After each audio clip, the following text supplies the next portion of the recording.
जय श्री राधे। दोस्तों, चलिए आज सुनते हैं एक अद्भुत कथा जिसमें भगवान श्री हरि विष्णु ने स्वयं माता लक्ष्मी को यह बताया है कि पति पत्नी का रिश्ता कितने जन्मों तक रहता है। दोस्तों, प्राचीन काल की बात है। भगवान विष्णु और माता लक्ष्मी क्षीर सागर में शेषनाग की शैया पर विश्राम कर रहे थे और माता लक्ष्मी भगवान विष्णु जी के पैर दबा रही थी। तभी माता लक्ष्मी कहती हैं, हे स्वामी, मेरे मन में आज एक प्रश्न उठ रहा है, कृपया आप बताकर मेरे मन की जिज्ञासा को शांत करें। तभी भगवान विष्णु कहते हैं, हे देवी, पूछिए, तुम्हारा क्या प्रश्न है। मैं अवश्य ही तुम्हें उस प्रश्न का उत्तर देने का प्रयास करूंगा। माता लक्ष्मी कहती है, हे स्वामी, मेरा प्रश्न यह है कि पति पत्नी का रिश्ता कितने जन्मों तक रहता है और कौन से पति पत्नी का साथ जन्मों तक रहता है। भगवान श्री हरि विष्णु कहते हैं, हे देवी, आपके इस प्रश्न का उत्तर महादेव की एक कथा में छिपा हुआ है। तुम इस कथा को पूरा सुनो, इससे तुम्हें पता चल जाएगा कि पति पत्नी का रिश्ता कितने जन्मों तक रहता है। माता लक्ष्मी कहती हैं, हे स्वामी, कृपया आप इस कथा को सुनाइए। मैं इस कथा को पूरे मन से सुनूंगी। फिर भगवान विष्णु कहते हैं, हे देवी, जो भी स्त्री पुरुष इस कथा को सुनते हैं वे समझ जाते हैं कि पति पत्नी का रिश्ता कितने जन्मों का रहता है या फिर हमेशा बना रहता है। दोस्तों, आप सभी से निवेदन है कि इस कथा को पूरा अंत तक जरूर सुने, आधा अधूरा बिल्कुल ना छोड़ें और पसंद आए तो वीडियो को लाइक करें, चैनल को सब्सक्राइब करें। जय श्री हरि विष्णु। फिर आगे भगवान विष्णु माता लक्ष्मी को कथा सुनाते हुए कहते हैं, हे देवी, एक बार की बात है, माता पार्वती शिव जी से कहती हैं, हे प्रभु, मैंने देखा है कि पृथ्वी लोक पर कुछ स्त्री पुरुष बड़े ही प्रेम से जीवन जीते हैं। यहाँ तक कि कुछ स्त्री पुरुष तो एक पल के लिए भी दूर नहीं होते, एक दूसरे को देखकर ही जीते हैं और दोनों की जोड़ी जन्म जन्मांतर तक बनी रहती है। तो हे प्रभु, मैं यह जानना चाहती हूँ कि क्या इस कलयुग में भी पति पत्नी की जोड़ी दूसरे जन्म में मिल पाती है या नहीं, और साथ ही साथ कुछ चर्चा भाग्य को लेकर भी करना चाहती हूँ कि जो भाग्य में नहीं होता है क्या वह मनुष्य को प्राप्त हो सकता है। भगवान शिव कहते हैं, हे पार्वती, मैं तुम्हारे मन की बात ठीक से समझ चुका हूँ। अब मैं तुम्हें एक छोटी सी कहानी सुनाता हूँ। इस कहानी को बड़े ही मन से सुनना, क्योंकि यह कहानी सुनने से तुम्हें दो ज्ञान की बातें प्राप्त होंगी। पहला कि स्त्री पुरुष का नाता कितने जन्मों तक रहता है, और दूसरा, भाग्य में जो नहीं होता वह कभी मिलता है या नहीं। भगवान शिव कहते हैं, हे पार्वती, एक राजकुमारी थी जो पूरी तरह से चरित्रवान थी। उसकी शादी एक चरित्रवान राजकुमार के साथ हुई थी। दोनों ही जीवन का आनंद, सुख और वैभव के साथ ले रहे थे। उन्हें धन की भी कोई कमी नहीं थी। कमी थी तो एक संतान की, जिसको लेकर राजकुमारी चिंताग्रस्त रहती थी। समय धीरे धीरे गुजरता गया। एक दिन राजकुमारी की तबीयत अचानक बहुत खराब हो गई। फिर वह राजकुमार से बोली, हे प्रियतम, मैंने आपको बहुत प्यार किया है, मैंने आपकी बहुत सेवा भी की है, भजन पूजा भी की है, मगर मैं आपकी एक खुशी पूरी नहीं कर पाई। वह है संतान को जन्म देने की खुशी।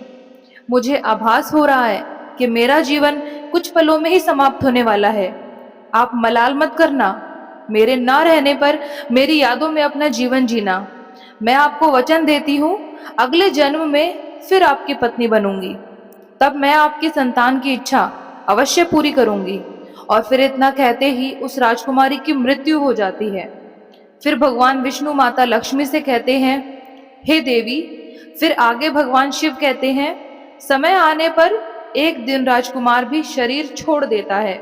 फिर वह राजकुमार एक ऐसे राजा के यहाँ जन्म लेता है जिसकी 1600 रानियां थी और सब रानियों के बीच वह अकेला ही पुत्र था। उधर वह राजकुमारी भी एक ऐसे राजा के यहाँ जन्म लेती है जिसकी भी 1600 रानियां थी और सभी रानियों के बीच केवल एक ही पुत्री थी। भगवान शिव आगे कहते हैं, हे देवी पार्वती, जिस राजा का पुत्र था उस राजा के पास एक बड़ा ही अक्लमंद और वफादार तोता था।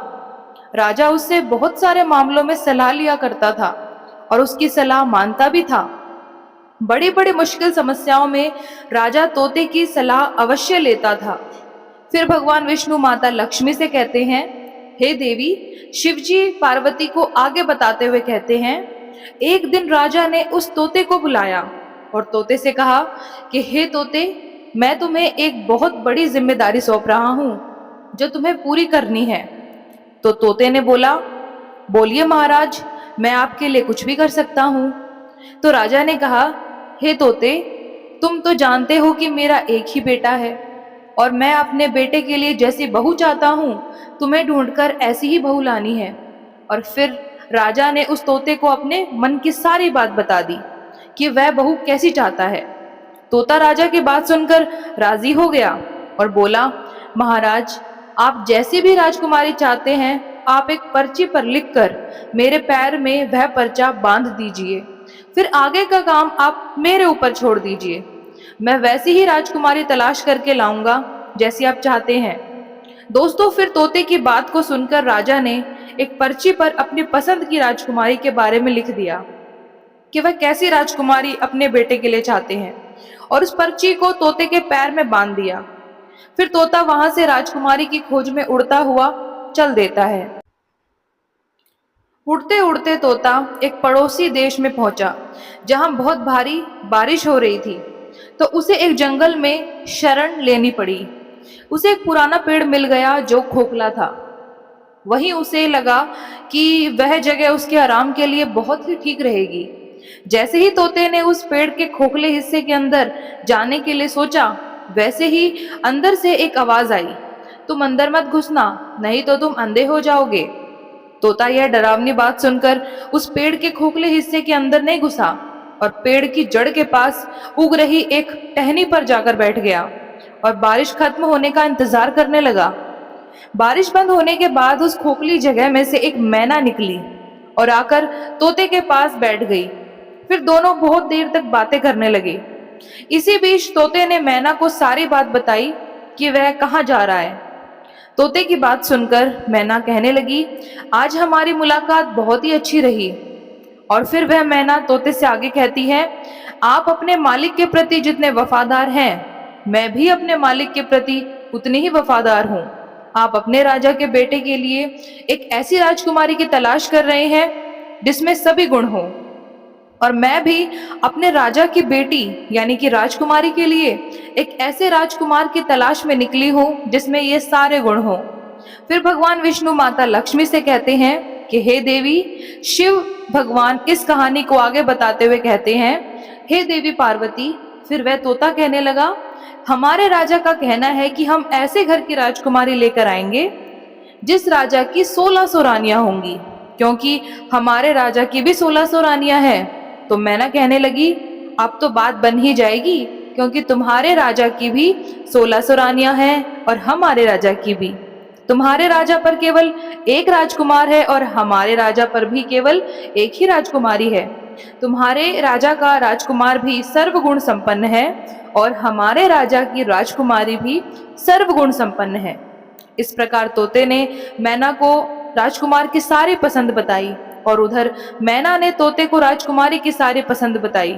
फिर वह तोता और मैना राजकुमारी के देश में आ गए, क्योंकि तोता मन ही मन सोच रहा था कि मेरे मालिक का सपना अब पूरा हो जाएगा, उनकी ख्वाहिश पूरी हो जाएगी, क्योंकि वह जैसी राजकुमारी के बारे में सोच रहे थे वैसी ही राजकुमारी मुझे उनके लिए मिल गई है। फिर भगवान विष्णु माता लक्ष्मी से कहते हैं कि हे देवी, शिवजी कहानी को आगे बताते हुए कहते हैं कि हे देवी पार्वती, इस प्रकार जब तोता और मैना उड़ते हुए राजकुमारी के महल में पहुंचे तो महल में एक नौकर ने उनको देख लिया। उसने राजा को जाकर बताया कि महाराज, आपने मैना को जिस कार्य के लिए भेजा है उसने आपके साथ बहुत बड़ा विश्वासघात किया है। वह राजकुमार की तलाश में कहीं पर नहीं गई है, वह तो एक तोते के साथ घूम रही है। मैंने उसे अपनी आंखों से देखा है, वह आपकी आज्ञा का उल्लंघन कर रही है। जब राजा ने अपने नौकर से ऐसी बात सुनी तो वे क्रोध में आ गए और उन्होंने तोते और मैना को मारने का हुक्म दे दिया, जिस कारण राजा ने तोता और मैना को मारने की सजा सुनाई। वह बात मैना को मालूम पड़ गई।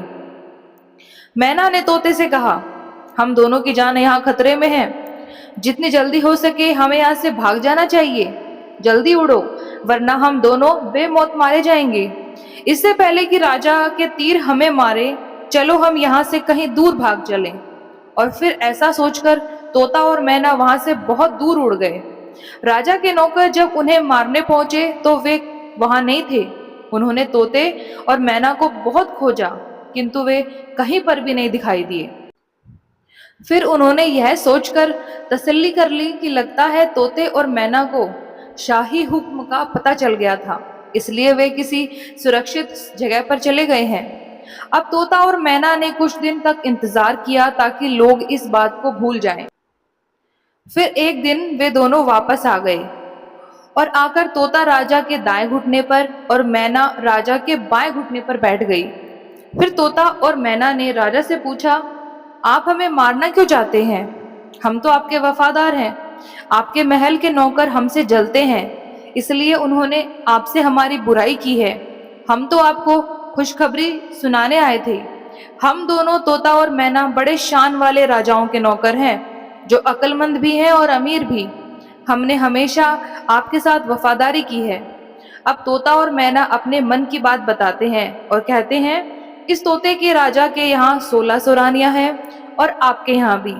उस राजा के पास केवल एक बेटा है और आपके पास भी केवल एक बेटी है।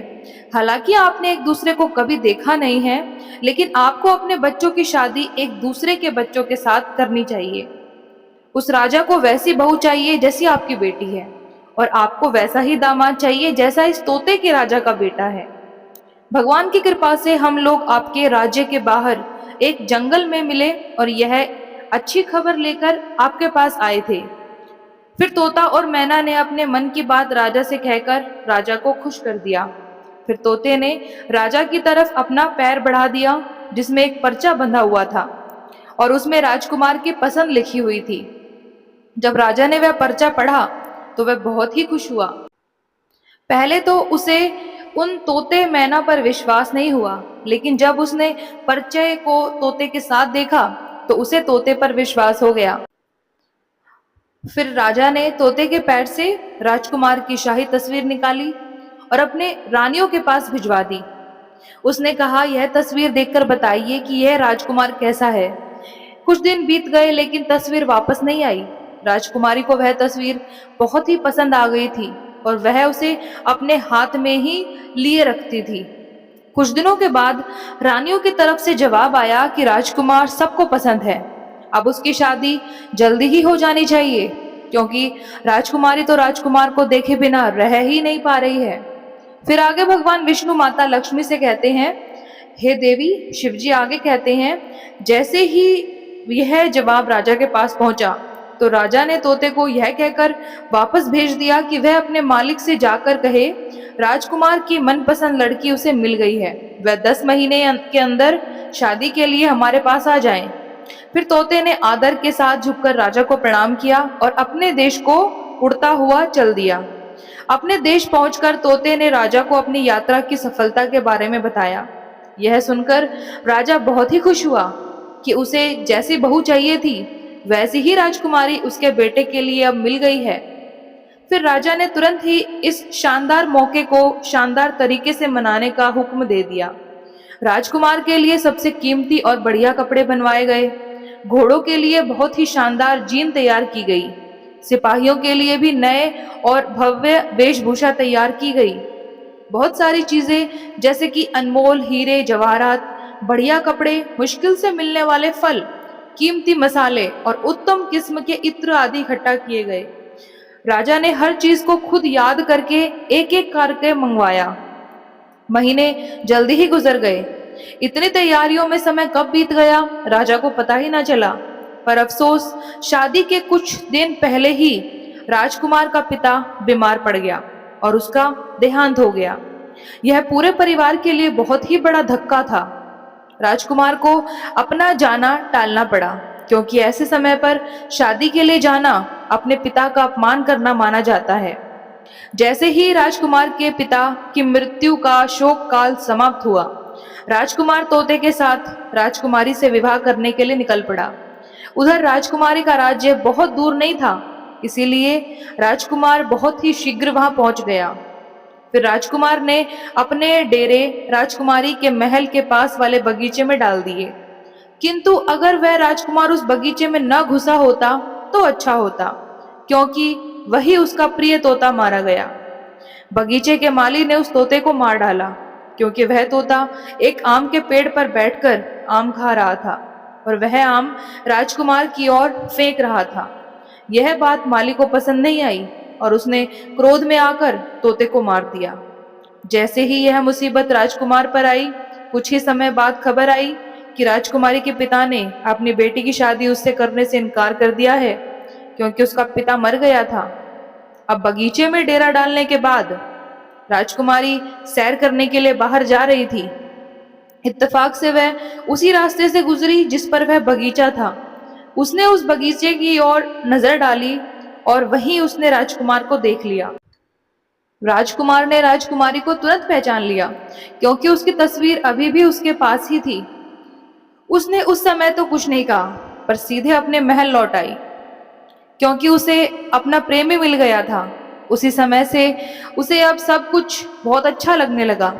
शाम को खाने के समय राजकुमारी ने अपने खाने में से आधा खाना खाया और बचा हुआ आधा खाना राजकुमार की तस्वीर के साथ राजकुमार को भिजवा दिया।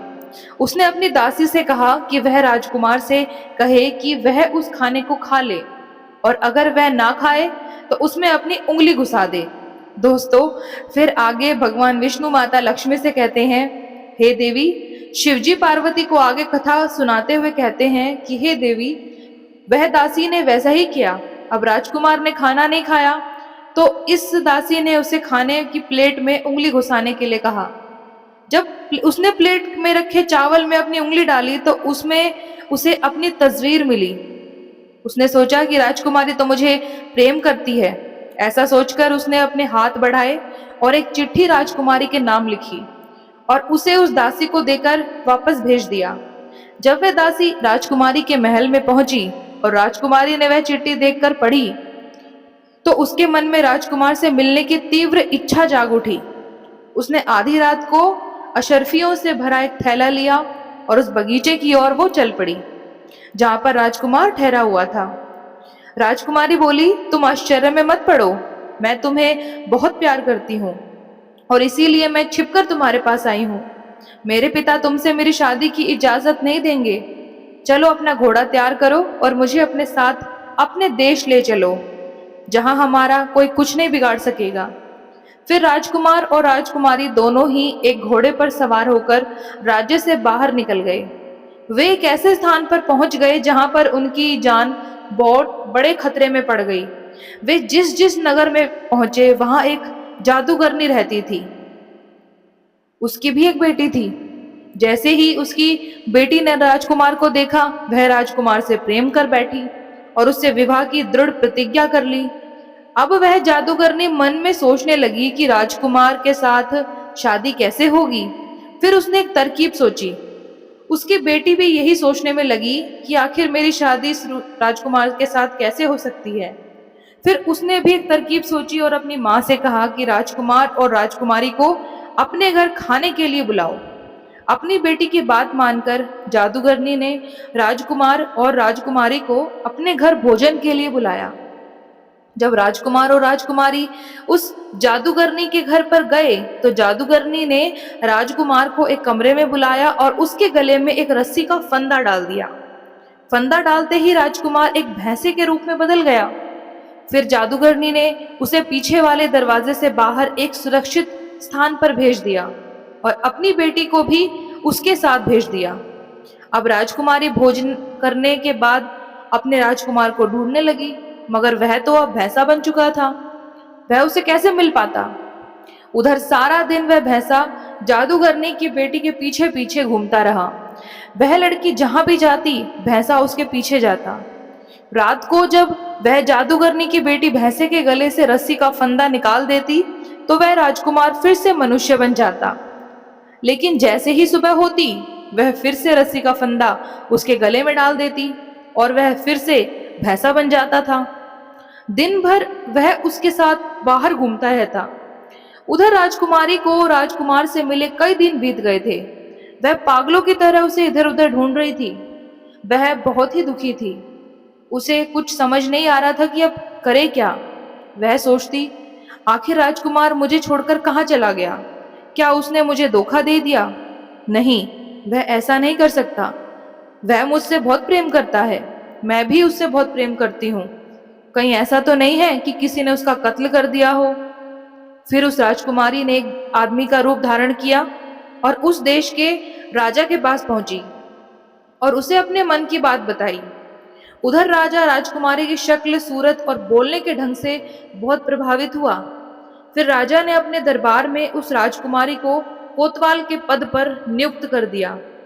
जब राजकुमारी कोतवाल बन गई तो उसे बहुत सारे घरों में आने जाने की अनुमति मिल गई। इस वजह से उसे बहुत सारे घरों में भेद मालूम होने लगे। इस प्रकार राजकुमारी कोतवाल बनकर राजा के यहाँ काम करने लगी। समय धीरे धीरे बीतता गया। कई साल गुजर गए। फिर एक दिन राजा की मृत्यु हो जाती है। उधर सभी नगरवासी उस कोतवाल को राजा बना देते हैं, क्योंकि उस कोतवाल जो कि राजकुमारी थी, उसका व्यवहार जनता के प्रति बहुत ही अच्छा था। फिर एक दिन उसी नगर के एक व्यक्ति एक भैंसा बेचने के लिए उस राजा रूपी राजकुमारी के पास आया। राजा रूपी राजकुमारी ने उस व्यक्ति का भैंसा खरीद लिया। वह भैंसा बहुत ही काम का था। वह किसी भी खोई हुई चीज को सूंघ कर बता सकता था। फिर एक दिन अचानक वह भैंसा कहीं गुम हो गया। राजा ने उस नगर में सूचना भिजवा दी कि इस नगर में जितने भी भैंसे हैं, सबको यहाँ पर इकट्ठा किया जाए। उधर यह सूचना उस जादूगरनी के पास भी पहुंची। अब सभी नगर के भैंसे राजा के सामने एकत्रित हुए, मगर उस जादूगरनी ने अपना भैंसा, जो कि वास्तव में एक राजकुमार था, राजा के दरबार में नहीं भेजा। जब सैनिकों ने राजा रूपी राजकुमारी को यह बात बताई कि जादूगरनी ने अपना भैंसा नहीं भेजा, तो वह एकदम से भड़क गई। उसने आदेश दिया कि उस भैंसे को जबरदस्ती दरबार में लाया जाए। जैसे ही सैनिकों ने उस भैंसे के गले में पड़ी हुई रस्सी को जोर से खींचा, वैसे ही वह रस्सी उसकी गर्दन से निकल गई और रस्सी निकलते ही वह भैंसा, जो वास्तव में राजकुमार था, अपने असली रूप में लौट आया। फिर तो उस राजकुमारी रूपी राजा का सपना साकार हो गया। वह दौड़कर राजकुमार के गले लग गई। उसने उस जादूगरनी बुढ़िया को पकड़वा कर कारागार में डलवा दिया। राजा रूपी राजकुमारी ने सभी नगरवासियों से कहा कि मैंने अपने राजकुमार से मिलने के लिए एक आदमी का रूप लिया था। मैं एक औरत हूँ, इसलिए आज से आप सभी हमारे राजकुमार को अपना राजा और हमें अपनी रानी समझिए। इस प्रकार नगरवासियों में खुशी की लहर दौड़ पड़ी। उन्होंने उस राजकुमार को अपना राजा और राजकुमारी को अपनी रानी स्वीकार कर लिया। उधर वह राजकुमार राजा बना और वह राजकुमारी बनी रानी। फिर उस जादूगरनी की बेटी को रानी ने कैद खाने में डलवा दिया, क्योंकि उसने अपने पूर्व जन्म में अपने पति को झूठा दोष लगाकर एक राजा की कैद में डलवा दिया था। इसीलिए उसे भी अब राजा की कैद का सामना करना पड़ा। राजा और रानी एक दिन घूमने के लिए निकले। जब वे जंगल से होकर गुजर रहे थे तो एक पेड़ के पास खड़े होकर आराम करने लगे। वह पेड़ कई साल पुराना था। उसी पर राजकुमार और राजकुमारी ने अपने पूर्व जन्म में एक प्रेम चिन्ह बनाया था, जो अब भी सुरक्षित था। जैसे ही उनकी नजर उस प्रेम चिन्ह पर पड़ी, उन्हें अपने पूर्व जन्म की सारी घटनाएं याद आ गई। उन्हें पुराना जीवन, पुरानी बातें सब याद आ गया और उनके जीवन में एक खुशी की लहर दौड़ पड़ी। राजकुमारी ने कहा, मुझे सब कुछ याद आ गया। मैं आपको बहुत प्रेम करती थी, आप भी मुझे बहुत प्रेम करते थे। मैंने आपकी बहुत सेवा भी की थी। केवल मुझे एक ही मलाल था कि मैं आपकी खुशी के लिए एक संतान को जन्म नहीं दे सकी, लेकिन इस जन्म में फिर हम दोनों एक होकर मिले हैं, पति पत्नी के रूप में। यह हमारा प्रेम था, इसलिए हम फिर मिले। मुझे पूरा विश्वास है कि इस जन्म में ईश्वर हमारी अवश्य सुनेगा और आपको संतान का सुख अवश्य मिलेगा। फिर समय धीरे धीरे गुजर गया। पूर्व जन्म के जो भी अधूरे भाग्य थे, वे भी इसी जन्म में पूरे हो गए। रानी ने गर्भ धारण किया और समय आने पर एक सुंदर पुत्र को जन्म दिया। इस प्रकार एक पत्नी ने अपने अगले जन्म में आकर अपने पति को पुनः प्राप्त किया और उसके सुख के लिए एक पुत्र रत्न को भी जन्म दिया। दोस्तों फिर आगे भगवान श्री हरि विष्णु माता लक्ष्मी से कहते हैं कि हे देवी, शिव जी पार्वती जी से कहते हैं, हे देवी, इस कथा से यह ज्ञान प्राप्त होता है कि यदि स्त्री और पुरुष आपस में सच्चा प्रेम करते हैं और तनिक भी विरोध भाव नहीं रखते तो ऐसे पति पत्नी का रिश्ता जन्म जन्मांतर का होता है। यदि स्त्री पुरुष को धोखा देती है तो उसे भी धोखा मिलता है, और यदि पुरुष स्त्री को धोखा देता है तो उसे भी धोखा मिलता है। इसीलिए पति पत्नी का रिश्ता अटूट विश्वास का होता है। जो स्त्री पुरुष विश्वास की डोर मजबूत रखते हैं वे सातों जन्म तक पति पत्नी के रूप में मिलते हैं। उनकी पूर्व जन्म की शेष बची हुई इच्छा को भी भाग्य की देवी पूरी कर देती है। जैसे कि राजकुमारी को अपने अगले जन्म में वही राजकुमार पति रूप में मिला और उसे संतान का सुख भी प्राप्त हुआ। दोस्तों आगे भगवान श्री हरि विष्णु माता लक्ष्मी से कहते हैं, हे देवी, इस कथा से दूसरा ज्ञान यह प्राप्त होता है कि भाग्य में जो नहीं होता वह कभी नहीं मिलता। जादूगरनी की बेटी का चरित्र ठीक नहीं था। वह अपनी जादुई शक्ति से राजकुमार को हासिल करना चाहती थी, लेकिन राजकुमार उसके भाग्य में नहीं था, इसलिए वह चाहे जितनी चालें चली वह राजकुमार को हासिल नहीं कर सकी। राजकुमार केवल उस राजकुमारी के ही भाग्य में था, इसीलिए इतनी सारी मुश्किलों के बाद भी वही राजकुमार इस जन्म में फिर उसी राजकुमारी को पति के रूप में प्राप्त हुआ। फिर आगे भगवान विष्णु माता लक्ष्मी से कहते हैं, हे देवी, ऐसे पति पत्नी का रिश्ता जन्म जन्मांतर का होता है, इसीलिए इस रिश्ते में विश्वास बनाए रखना चाहिए और पूरी तरह से एक दूसरे के प्रति चरित्रवान भी रहना चाहिए। जो चीज भाग्य में नहीं होती वह चाहे कितना भी प्रयास कर लें नहीं मिलती, इसलिए कभी भी गलत रास्ता नहीं अपनाना चाहिए, अन्यथा इसके बुरे परिणाम भुगतने पड़ते हैं।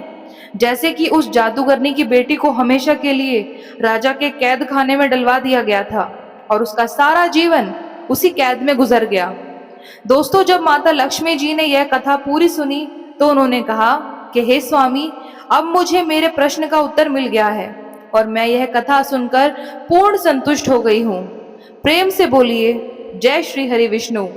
ऐसे ही और भी रोचक और आध्यात्मिक वीडियो के लिए चैनल को सब्सक्राइब कर लें। दोस्तों आपको ये कथा कैसी लगी कृपया कमेंट करके अपनी राय जरूर दें। वीडियो पसंद आया हो तो लाइक करें और अपने दोस्तों के साथ शेयर करें। कमेंट बॉक्स में जय श्री राधे लिखना ना भूलें। फिर मिलते हैं एक और दिलचस्प वीडियो के साथ। धन्यवाद। राधे राधे।